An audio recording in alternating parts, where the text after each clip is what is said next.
Hey there, thanks for tuning into Duckbricks. I'm Chris, and I got a chance to fly on the world's longest flight.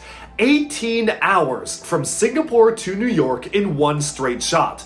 And so, I embarked on the ultimate challenge, building full-scale Lego sets while seated on my flight across the world. So let's jump in right now on this crazy journey. My friends and I went on an insane journey to Beijing, Singapore, Hong Kong, Shanghai, Germany, and Denmark. And over all those places, we went Lego hunting. This was maybe one of the craziest Lego hunts I have ever been on around the world. And of course, that meant I had a ton of Lego stuffed in my suitcases waiting to be built. And inevitably, despite checking in 4 bags, I still had a hand carry bag absolutely full of Lego sets. And when I realized I was about to embark on the world's longest flight, 18 hours from Singapore to New York, I knew just what I had to do.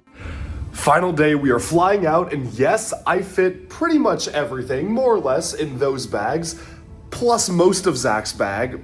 And I did have to buy another bag, which I never do on vacation, but we're gonna make it. After an insane night of packing, having to unfortunately throw away some brand new boxes and just dump all the parts in my suitcase, and buying another suitcase to check in, I finally managed to fit all of my purchases. And I've already posted my haul as a separate video, so you can go check that out if you want to see just the insanity that I was able to fit in here. And so, with 4 bags to check in and a hand carry full of Lego, I managed to get to the airport lounge. Alright, well, all good things must come to an end, and the best way to end the trip is enjoying a beautiful lounge meal inside a private room, getting some work done so I can do some editing and other work on my flight.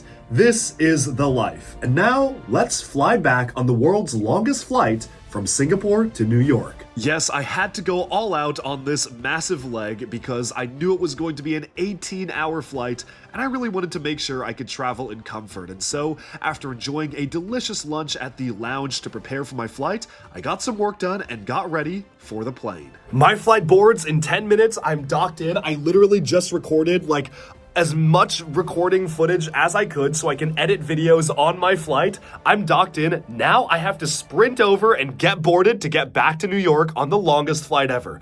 Wish me luck. I need to go. Why am I still filming? I will note that 1.5 days after I filmed this video, the record for the world's longest flight was actually usurped by Xiamen Air's 19-hour and 20-minute flight from JFK to Fuzhou Changi International Airport in southern China. So technically, this was not the world's longest flight anymore, but by the time I filmed this, it was still the world's longest flight. So I am still claiming that in this video. Of course, I was treated to a full-on menu as soon as I boarded the plane, and I was really excited to get eating. But I was even more excited to get building. And so, as our flight began to take off from Singapore and we embarked on the 18-hour journey to my home in New York, I began to take stock of all the Lego I had brought with me. Basically, I had packed 4 to 5 different sets that I figured I probably could finish throughout the 18-hour duration of the flight. I also was planning to go to bed throughout a lot of the flight, and briefly I considered transforming my seat into a bed and being able to just build all the Lego on my seat, kind of like I was building on the floor. But then I started to realize that there were so many cracks in the seat that I didn't want to risk losing any pieces, so after seeing the video on how to turn my seat into the bed, I decided against that. Quickly, I checked out some entertainment options in case I wanted to keep myself entertained while building, and yes, they did have the Lego Batman movie, which I have maybe seen like 8 times now, so I did not see the Lego Batman movie, but I was ready to watch a few other things, and soon it was ready to play. Let's play here. I got my suitcase out, and you can see just how stuffed full to the brim it was. The second I opened the lock, it started to burst open because I had literally packed as many Lego items as I physically could inside my hand carry. And so, opening it up, let's see what Lego I can find inside. I had mostly packed medium to small range sets that I knew I would be able to accomplish on the trip, and all of these were from Singapore. In fact, to buy some GWPs, I had to purchase some currently available sets on store shelves that I actually already owned but hadn't built, like the Game Boy, the large-scale minifig Santa, the Holiday AT-AT, the V19 Torrent, which actually was my second copy of that set, but it's always good for army building, as well as a couple of other smaller items here and there, including one of the older LEGO Star Wars sets. This was the original V-Wing Starfighter, which I really wanted to start off with. I actually found that sealed at a vintage discontinued LEGO store, and I was super excited to get building. And so I tucked away the bags in the side compartment of my seat and got ready to build. It was genuinely a really interesting and cool experience building on the plane, and honestly, it was way smoother than I thought it would be. Despite the fact that I've been a lifelong LEGO fan for basically all 25 years of my life, I don't actually remember if I've ever built LEGO on a plane before, and certainly not to this scale. I really only decided to do it because I was trying to figure out what I would do in the 18-hour duration of the flight, and despite the fact that yes, as you saw while I was in the lounge, I did try to prepare audio to edit some videos, including the one you're watching right now, I figured that wouldn't be enough to last me all 18 hours, and so I had to pack some LEGO sets to keep me entertained. After I finished the V19 Torrent, I was able to swoosh it around literally in midair, and honestly it was actually a really solid build for a set that came out in 2005. It was meant to coincide with the launch of the official Revenge of the Sith movie, which launched back then, and I thought it was really cool to be able to put it together on the plane. Genuinely, it was a pretty fun building experience, but soon enough it was time for level 2. After enjoying a quick in-flight meal, I started to get building while eating, and my next set was the Game Boy. This was a remarkably complex build despite the relatively smaller size of the finished product, and this is honestly one of those builds that really impressed me after the build was done. This was right before the new Tron movie came out, so I decided to watch the original Tron as well as Tron Legacy while building, and I felt like that was a very thematically appropriate movie to watch, especially while putting together a set that obviously is based around playing video games, so everything kind of started to work out. I wanted to call out some really impressive building techniques that I was able to see throughout this set, and honestly there were things that really surprised me, like the way the Game Boy pad was built with a rubberized piece in the center. There were rubber bands allowing you to press the buttons in and out, which was just such a smart and clever technique, and there were things done in this set, like wedging in tires into the buttons, that I've never seen any other LEGO set do. And I feel like it really pushes the boundaries of what you would expect a LEGO building experience to be. This was a ton of fun to enjoy while on the plane, and of course I do love my cheese, so I got a cheese splatter to enjoy while building it too. And soon enough, the build was complete.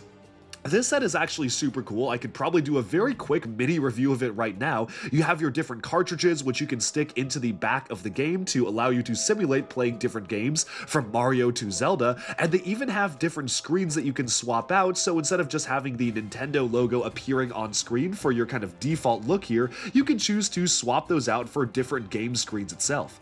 Everything is fully interactive. You can press all the buttons, scroll the wheels for select and start. The gamepad feels absolutely perfect when it's put together, and you can even move the volume up and down by twisting a gear on the side. It really feels like this is something that actually could work or turn on in your hands, and it especially is completed by the fact that you start by building the circuitry inside the game, which you never actually see obviously when the finished model is done, but it was just another level of an extra experience that really made you feel like you were building something fully premium.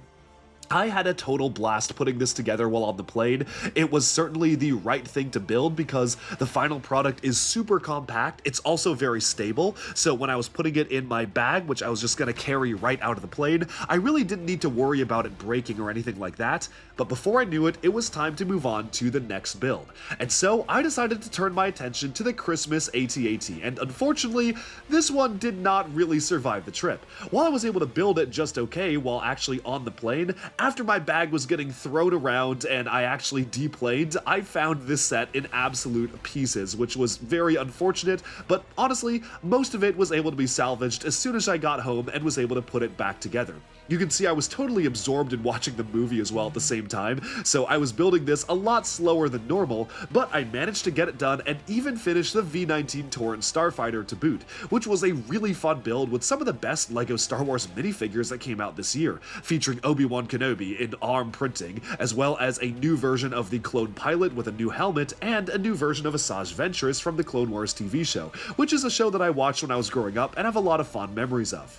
Before I knew it though, it was time to go to bed, and so with only one more set left to build, I figured, you know what, I still have 10 hours left, I'm probably gonna sleep for a few hours, and then get to building and editing. Well, that was certainly not the case. As soon as I closed my eyes, I guess I was so tired from the entire shenanigans of the trip that I literally got 10 hours of sleep on the plane, and I only woke up when they served us the final meal as we were beginning our descent into New York.